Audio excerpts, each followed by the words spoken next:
আরে দুনিয়ার জগতের যুবকেরা, আজকে টকবকা রক্ত যে আল্লাহ দিয়েছেন, আল্লাহর রাস্তায় জিহাদ করো, শহীদ হয়ে যাও। শহীদ হলে আল্লাহর রসুলের ওয়াদা হলো, আল্লাহ পাক রব্বুল আলামিন রসুলকে ওয়াদা দিয়েছেন, যদি তুমি শহীদ হয়ে যাও আল্লাহ তাআলা ৭২টা হুর তোমাকে দান করবেন। রাসূল করিম সাল্লাল্লাহু আলাইহি ওয়াসাল্লাম মিশকাতের হাদিসের মধ্যে উল্লেখ করেছেন, একজন মানুষ যদি শহীদ হয়, দ্বীনের রাস্তায় শহীদ হয়ে যায়, দ্বীনের রাস্তায় গাজী হয়, এদের মূল্যায়ন আল্লাহ করেছেন। এবার আপনাদেরকে জিজ্ঞাসা করি, যখন ওই যুদ্ধের ময়দানের জন্য, জিহাদের ময়দানের জন্য ইসলামের পক্ষে, কোরআনের পক্ষে, সুন্নাহর পক্ষে, রাসূলের পক্ষে কখনো যদি ডাকা হয়, রাজপথে জীবন দেওয়ার জন্য, নিজেদের জীবন বিলিয়ে দেওয়ার জন্য, রক্ত বিলীন করে দেওয়ার জন্য তৈরি আছেন তো ইনশাআল্লাহ? দ্বীন প্রতিষ্ঠার জন্য রক্ত দিবেন তো ইনশাআল্লাহ? হাদিস শরীফে রাসূলুল্লাহ সাল্লাল্লাহু আলাইহি ওয়াসাল্লাম বলেন, আফজালুল জিহাদ কালিমাতু হাক্কিন ইনদা সুলতানিন জাইর। আল্লাহ রাসূল বলেন, আবু দাউদের হাদিস 4103 নম্বর, বিভিন্ন হাদিসের মধ্যে এদিক সেদিক নাম্বার আছে। তাহলে রাসূল কি বলেছেন? আল্লাহ রাসূল বলেন যে আফজালু জিহাদ, শ্রেষ্ঠতম জিহাদ হলো হক কথাগুলো জালেম বাদশার সামনে বলা, জালেম মানুষদের সামনে পেশ করা। আজকে 3 দিন যাবত এই চক্রবর্তীর মধ্যে আওয়াজ হচ্ছে, 3 দিন পর্যন্ত মানুষের অবস্থা এমন দাঁড়িয়েছে, রাত্রেই বেলায় গানের আওয়াজের কারণে, কনসার্টের আওয়াজের কারণে মহিলাদের খবর পেয়েছি নাচানাচির মাধ্যমে একটা বিবাহ অনুষ্ঠান করা হচ্ছে। আর আমাদের কিছু নেতার নাম দিয়ে তারা ওই বিবাহ উদযাপন উপলক্ষে ওইখানে অনুষ্ঠান করার জন্য ওইখানে বারবার যাওয়া আসা করছে। সুস্পষ্ট বলে দেই, জালিমদের সামনে হক্কানি উলামায়ে কেরাম হকের আওয়াজ দিবে, হকের কথা বলবে, জালিমকে তোয়াক্কা করে কথা বলবে না। 3 দিন যাবত গুনাহের কাজ করে, নাচানাচি করে, গান বাজনা করে, আতশবাজি করার মাধ্যমে যেই বিবাহ অনুষ্ঠান হয়, এই বিবাহ কখনো ইসলাম সম্মতি বিবাহ হতে পারে না। ইসলাম বিরোধী, কোরআন বিরোধী, হাদিস বিরোধী এমন বিবাহ অনুষ্ঠানে কাউকে যাওয়া যাবে না, এটা ইসলাম বলেছে। এরপরেও যদি কেউ যায় যে বিবাহ বন্ধনে হচ্ছে, আমাকে তো দাওয়াত দিয়েছে, আমাকে ইনভাইট করা হয়েছে, আমাকে যেতে হবে, মনে রাখবেন অসৎ কাজে বাধা প্রদানও করলেন না, তারপরেও যদি সঙ্গ দেন আপনার অন্তরকে ওদের অন্তরের মতো মিলাইয়া আযাব কিন্তু আপনাদের উপরেও আসতে পারে। খারাপ বললাম? এমন আওয়াজ পান নাই আপনারা? আরে আল্লাহ, মুসলমানের বিবাহ, হাদিস শরীফে রাসূল করিম সাল্লাল্লাহু আলাইহি ওয়াসাল্লাম বলেছেন, বিবাহ তো একটা সুন্নত,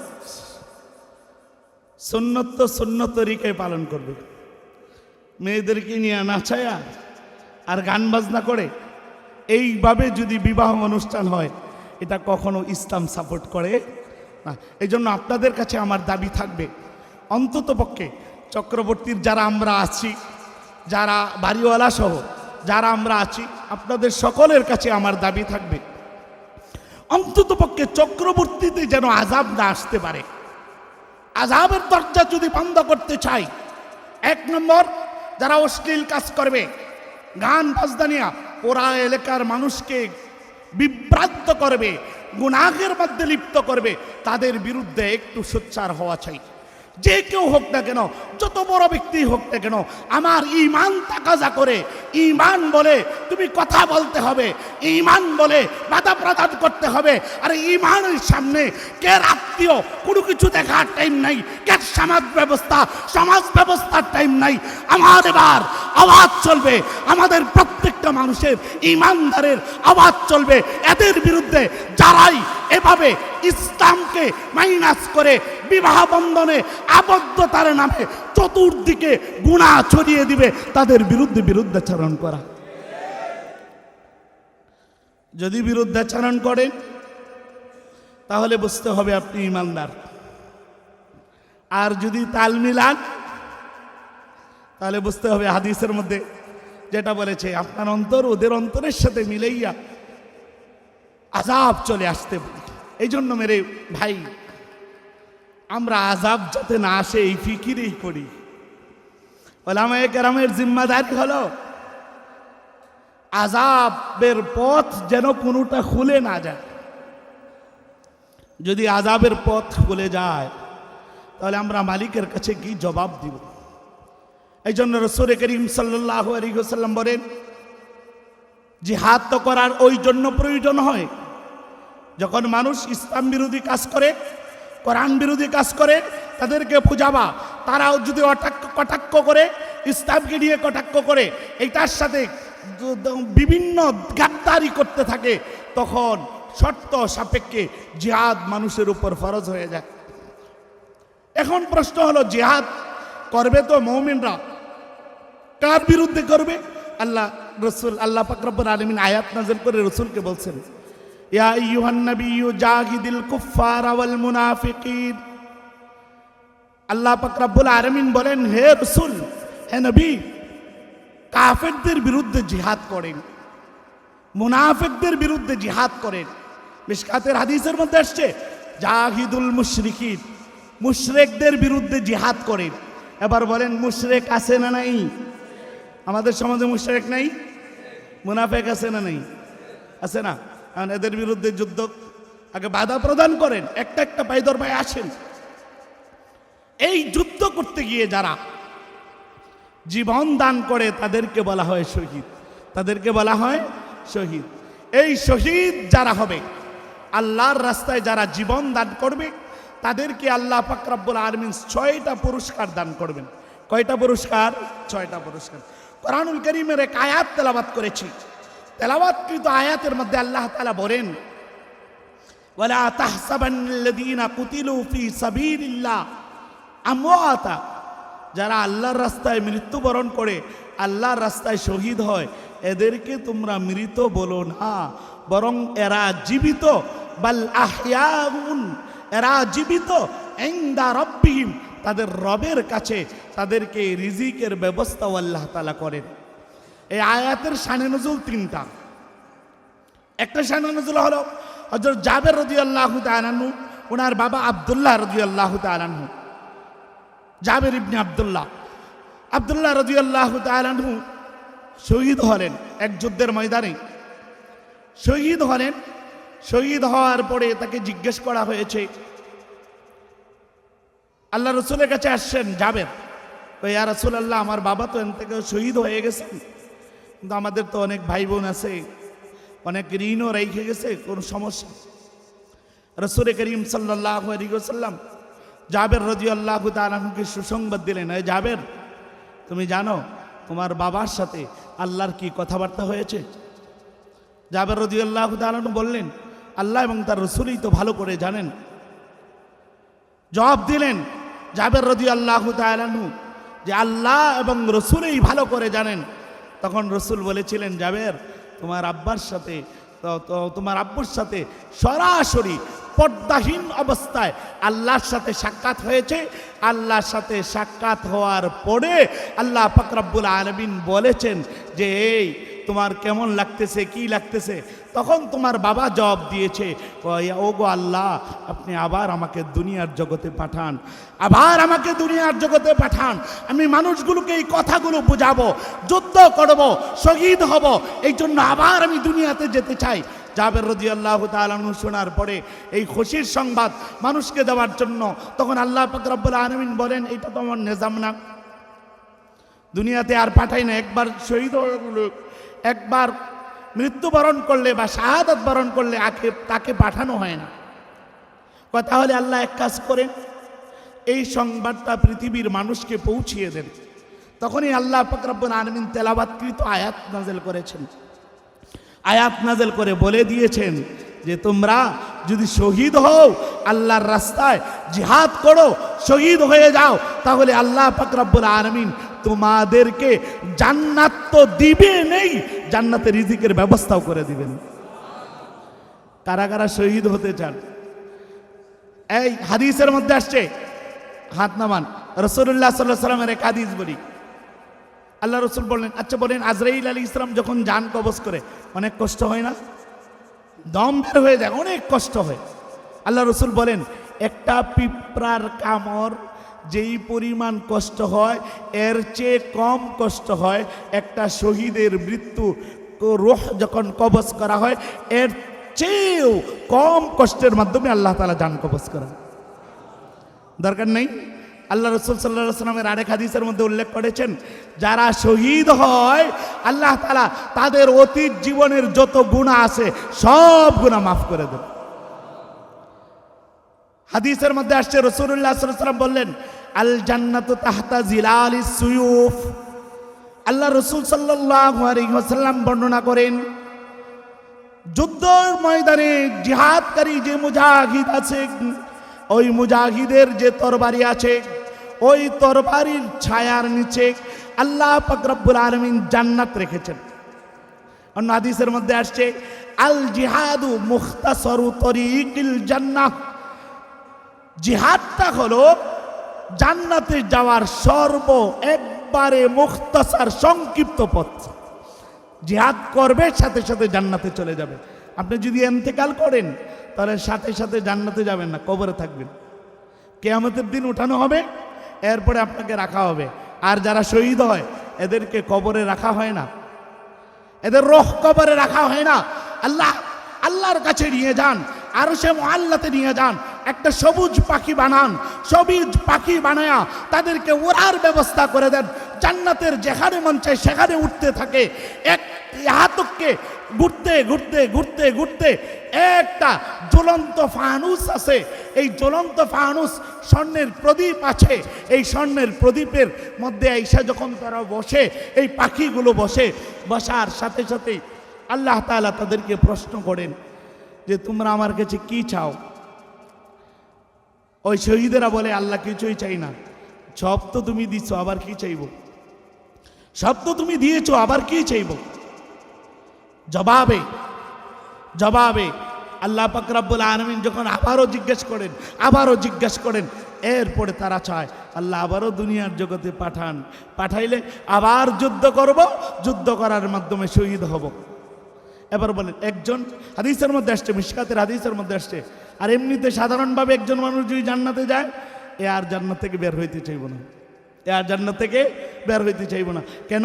কয়েকবার অনেক কষ্ট করে আসছি জান্নাতে, এরপরে আর যাবো, পরে যদি জান্নাতে না আসতে পারি, বলেন ভয় আছে না নাই?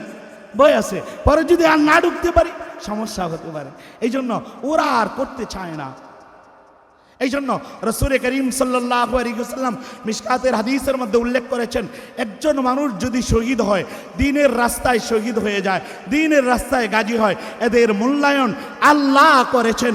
এবার আপনাদেরকে জিজ্ঞেস করি, যখনই যুদ্ধের ময়দানের জন্য, জিহাদের ময়দানের জন্য ইসলামের পক্ষে, কোরআনের পক্ষে, সুন্নাহর পক্ষে, রাসূলের পক্ষে কখনো যদি ডাকা হয়, রাজপথে জীবন দেওয়ার জন্য, নিজেদের জীবন বিলিয়ে দেওয়ার জন্য, রক্ত বিলীন করে দেওয়ার জন্য তৈরি আছেন তো ইনশাআল্লাহ? দ্বীন প্রতিষ্ঠার জন্য রক্ত দিবেন তো ইনশাআল্লাহ? যদি দেন তাহলে শহীদ। এক নম্বর ফাজাইল বর্ণনা করে যে মানুষটা শহীদ হয়, ইউগফারু লাহু ফি আউয়ালি দাফআতিন, এক ফোঁটা রক্ত তার শরীর থেকে পড়ার আগেই আল্লাহ তার জীবনের সমস্ত গুনাহ মাফ করে দেন। রক্ত এখনো জমিনে ছুঁই, এখনো জমিনে লাগে নাই, জমিন ছুঁই। এই রসুল বলেন যে জমিনে ছুঁই হচ্ছে, জমিনে পড়বে।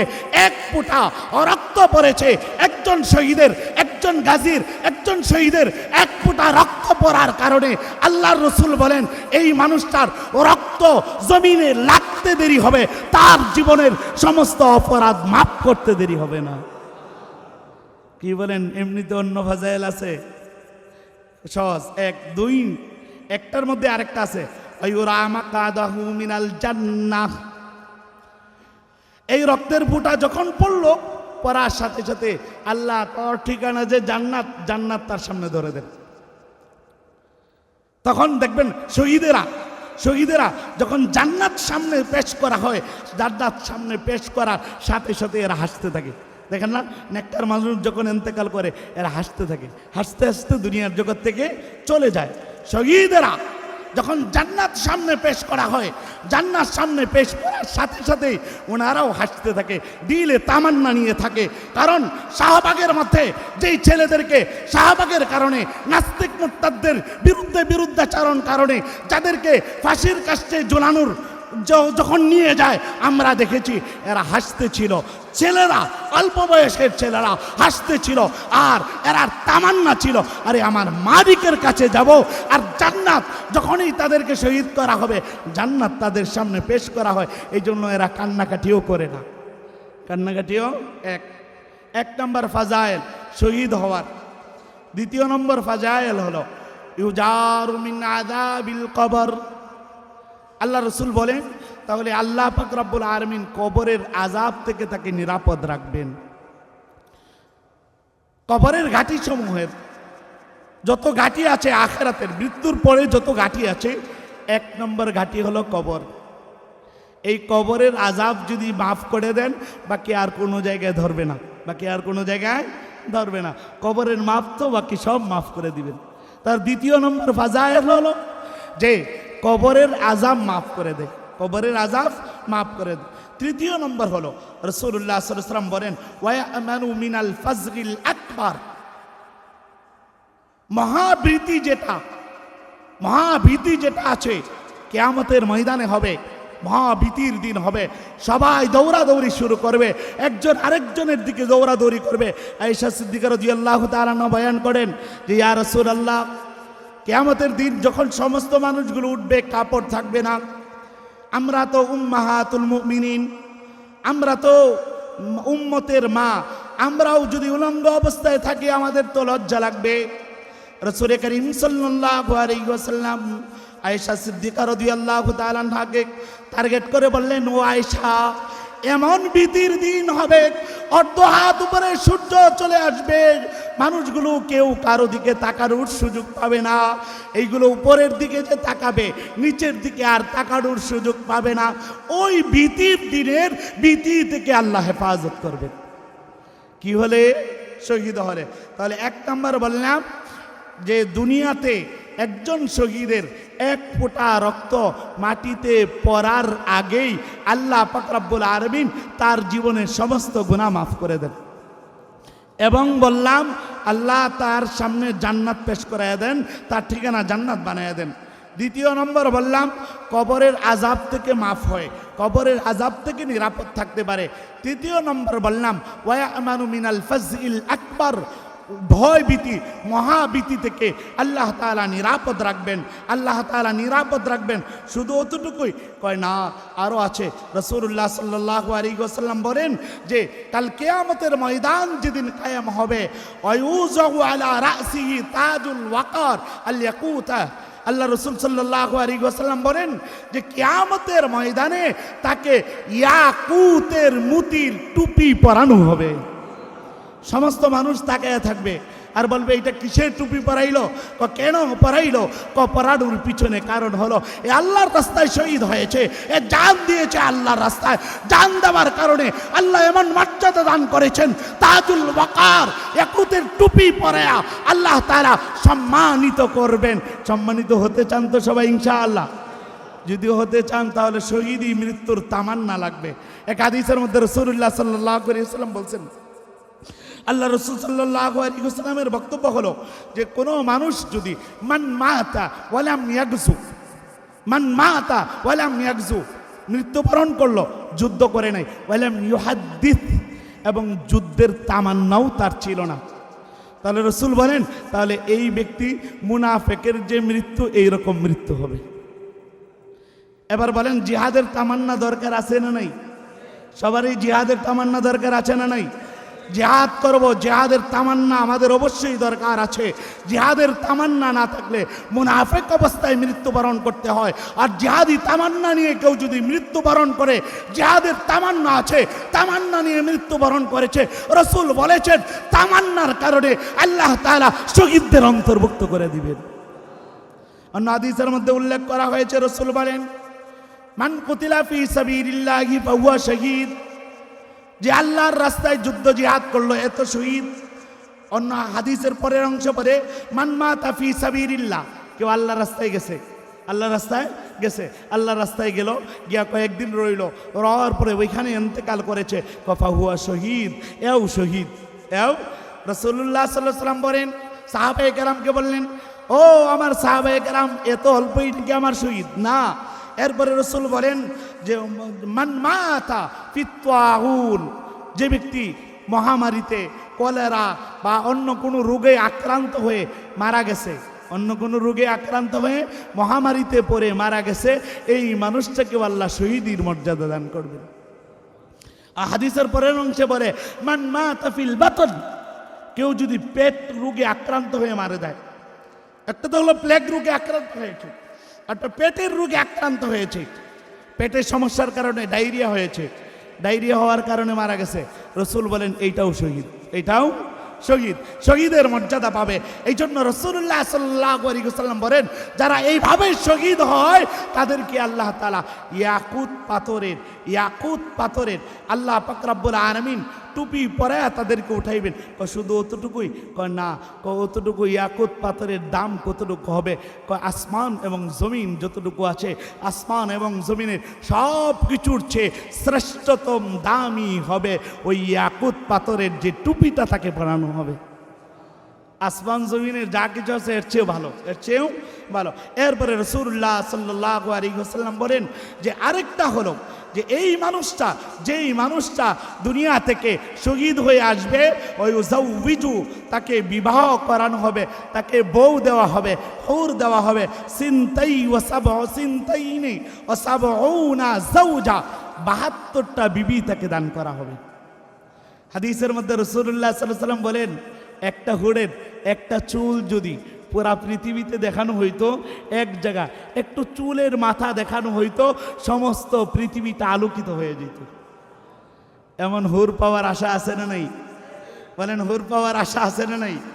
মাঝে মাঝে হুর পাওয়ার আশা নিয়ে, তামান্না নিয়ে শহীদ জিহাদের ময়দানে যেতে হয়, কারণ ওরে এত সুন্দরী হবে। রাসূলুল্লাহ সাল্লাল্লাহু আলাইহি ওয়াসাল্লামের এক হাদিস আছে, হাদিস আসছে, একজন ব্যক্তি গেছেন, সামনে গিয়ে দেখে এত সুন্দরী নারী, কই না, এক হাদিসের মধ্যে উল্লেখ করা হয়েছে ৭২ জোড়া বা এদিক সেদিক হতে পারে, এত পরিমাণ কাপড় পরিধান করবে, এই কাপড়গুলোকে ছেদ করে তাদের শরীরের অংশগুলো পর্যন্ত দেখা যাবে। দুনিয়ার জগতে বাকারাত্ম পাওয়া যায় না। হ্যাঁ যুবকেরা, বাকারাত্ম খোঁজার জন্য অনেক দৌড়াদৌড়ি করো, ভালো একটা মেয়ে খোঁজার জন্য যার কোনো কালার নাই, যাকে কেউ কোনোদিন স্পর্শ করে নাই, দুনিয়ার জগতে খোঁজাখুঁজি করো। দুনিয়ার জগতে পাওয়া অনেক বড় মুশকিল। দুনিয়ার জগৎ তো, দুনিয়ার জগতের অবস্থা এমন হলো, ভালো মেয়ে খুঁজে পাওয়া যায় না। দুনিয়ার জগতের অবস্থা এমন হয়েছে, পর্দা মেনটেন না থাকার কারণে কেউ নিরাপদ থাকতে পারে না। আরে দুনিয়ার জগতের যুবকেরা, আজকে টকবকা রক্ত যে আল্লাহ দিয়েছেন, আল্লাহর রাস্তায় জিহাদ করো, শহীদ হয়ে যাও। শহীদ হলে আল্লাহর রাসূলের ওয়াদা হলো, আল্লাহ পাক রব্বুল আলামিন রাসূলকে ওয়াদা দিয়েছেন, যদি তুমি শহীদ হয়ে যাও আল্লাহ তাআলা ৭২টা হুর তোমাকে দান করবেন। হুর পাওয়ার যদি আশা থাকে তাহলে যুদ্ধ করে শহীদ হতে হবে। এই যুবকেরা, দিলের তামান্না গড়ো, দিলের তামান্না গড়ো, আল্লাহর রাস্তায় জিহাদ করব, আল্লাহর রাস্তায় জীবন দেব, হকের পথে জীবন দেব, হক কথা বলার জন্য জীবন দেব। ময়দানে ডাকলে আমরা আমাদের রক্তকে বিলীন করে দিয়ে হলো আল্লাহর দ্বীনকে জিন্দা করার জন্য, ইসলামকে জিন্দা করার জন্য, কোরআনকে জিন্দা করার জন্য, বাস্তবায়ন করার জন্য, কোরআনী আইন বাস্তবায়ন করার জন্য, কোরআনী আইন প্রতিষ্ঠা করার জন্য যদি রক্তের প্রয়োজন হয়, রক্ত দিব। এবারের সংবিধান হবে কোরআন মাফিক সংবিধান। যদি এই সিদ্ধান্ত আর তামান্না থাকে, তাও আল্লাহ তাআলা শহীদি মর্যাদা দান করবে। যদি জিহাদের ময়দানে শহীদ না হওয়া যায়, তাও শহীদি মর্যাদা দান করবে। ৭২টা হুর তারপরেও দিবে। এখন হুরগুলো কেমন থাকবে? হাদিসের পরের অংশের মধ্যে বলেন, যাওজাতুম মিনাল হুরিল আইন, একবারে ডাগর বিশিষ্ট চক্ষুওয়ালা থাকবে, চোখগুলো একটু বড় বড় থাকবে, যেই চোখটা থাকার কারণে অমায়িক সুন্দর দেখা যায়, এমন ডাগর বিশিষ্ট চক্ষুওয়ালি হুরদেরকে আল্লাহ তাআলা তোমাদেরকে প্রস্তুত করে রেখেছেন। শুধু প্রস্তুত করে রেখেছেন না, হাদিসের কিতাবের মধ্যে আসছে একজন বান্দা যখন যুদ্ধ করতে থাকে, যুদ্ধ করতে করতে করতে করতে যুদ্ধ করতে থাকে, হুরগুলো প্রথম আসমানে চলে আসে, আয়সা ওই বান্দার দিকে তাকায় থাকে, কয় আমার স্বামী যুদ্ধ করতেছে, আমার স্বামী জিহাদ করতেছে, আর তাকিয়ে থাকে তাকিয়ে থাকে, অপেক্ষা করতে থাকে কখন আসবে কখন আসবে। আসার সাথে সাথে ও দেখতে থাকে, নাচতে থাকে, হাসতে থাকে। যখন শহীদ হয়ে যাবে আল্লাহ তার সামনে এই ক্যামেরার মাধ্যমে, সিসি ক্যামেরার মাধ্যমে তার সামনে পেশ করে দেয়। যখন পেশ করে দেয় তখন সে আরো খুশিতে, আরো বীর বাহাদুরের মতো যুদ্ধ করতে থাকে। এক পর্যায়ে শহীদ হয়ে যায়, আর এরা নাচতে নাচতে আনন্দের সাথে তার স্বামীকে বরণ করে দেয়। আরে ভাই, এর চেয়ে অধিক কোনো ফজিলত নাই জিহাদের ময়দান। রাসূলুল্লাহ সাল্লাল্লাহু আলাইহি ওয়াসাল্লাম বলেন শুধু এতটুকুই না, 6 নম্বর হলো ওয়ায়ুশাফাউ ফি 70 মিন ইকরাবিহি। আল্লাহ রাসূল সাল্লাল্লাহু আলাইহি ওয়াসাল্লাম বলেন তার নিকটবর্তী যে মানুষগুলো আছে, যেমন মনে করেন আপনি, আপনার ফ্যামিলিতে মনে করেন 70 জন মানুষ আছে, আপনার ফ্যামিলিতে 70 জন মানুষ আছে। এই 70 জন মানুষের থেকে একজন মাত্র শহীদ হয়েছে, একজন মাত্র যিনি শহীদ হয়েছেন, এই মানুষটা, এই একজন যে শহীদ হয়েছে আল্লাহর জন্য, একজন যে শহীদ হয়েছে এই মানুষটা 70 জন মানুষকে জান্নাতে নিতে পারবে। যাদের জন্য জাহান্নাম ওয়াজিব হয়ে গেছে এমন 70 জন মানুষকে জান্নাতে নিবে। এবার বলেন, রাসূলুল্লাহ সাল্লাল্লাহু আলাইহি ওয়াসাল্লাম আরেক হাদিসের মধ্যে উল্লেখ করছেন যে ফ্যামিলির 2 জন মানুষ থাকলে একজনকে জিহাদের ময়দানে পাঠাও, একজন যদি শহীদ হয় বাকি এই ফ্যামিলির সব মানুষ জান্নাতে যেতে পারবে।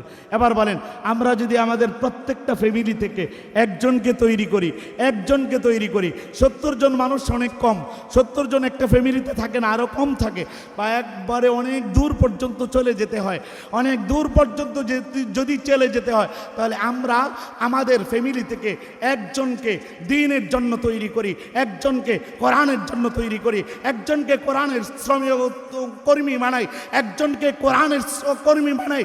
যদি বানাতে পারি তাহলে অবস্থাটা কেমন হবে?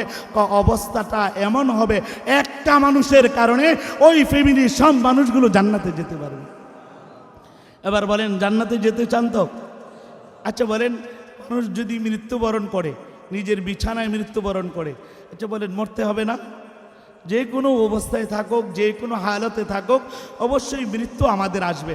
তাহলে শহীদি মৃত্যুর কারণে আমার একটা সন্তান যদি শহীদি মৃত্যুবরণ করে, এর জন্য আমরা সবাই মিলে জান্নাতে যেতে পারি। একটা কোরবানি করতে পারবেন না?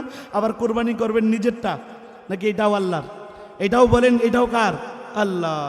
কোরআন শরীফ সূরা তাওবার মধ্যে আল্লাহ তাআলা আলোচনা করেছেন, ইন্নাল্লাহ ইশতারা মিনাল মুমিনিনা আনফুসাহুম ওয়া আমওয়ালাহুম বিআন্না লাহুমুল জান্নাহ। নিঃসন্দেহে আল্লাহ খরিদ করে নিয়েছেন বান্দার কাছ থেকে, বান্দার কাছে বিক্রি করেছেন জান্নাত। দুই জিনিসের বিনিময়ে আল্লাহ জান্নাত বিক্রি করে দিয়েছেন।